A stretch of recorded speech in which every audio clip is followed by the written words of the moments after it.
Сіздермен бірге торығын менің YouTube каналыма қош келдіңіздер. Бүгін жұп-жұмсақ, салмасы алманың қағынан жасалған тәп-тәтті бәштердің рецептімен бөлісемін. Олай болса кеттік. Ұнымызға аштығымызды, қант және аздап тұзымызды салып, және оның үстіне жылы сүтімізді құйып, қамыр илейміз. Сүттің жылы болғаны маңызды. Ең алдымен қасықпен араластырып аламын. Қиындаған кезде қолмен. Қолға қатты жабысады, бірақ ұнды одан артық қоспаңыздар.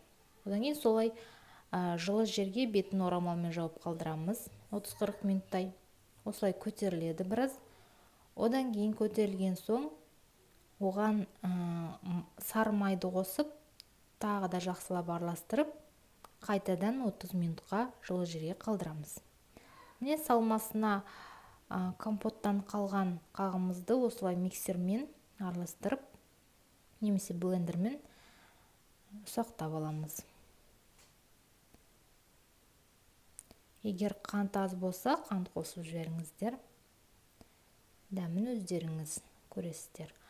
Ал енді көтерілген қамырымызды бірде етіп 12 бөлікке бөлеміз. Олардың барлығын осылай дөңгелек етіп формаға келтіріп, одан кейін оқтаумен жұқалау етіп жаямыз. Ортасына алмамызды салып, екі жағынан осылай кесеміз. Видеода көрсетілгендей етіп, екі жағын айқастырып, осындай форма келтіреміз. Болды. Басқаларында осылай істеп шығамыз. 200 градус пеште 15-20 минуттай піседі.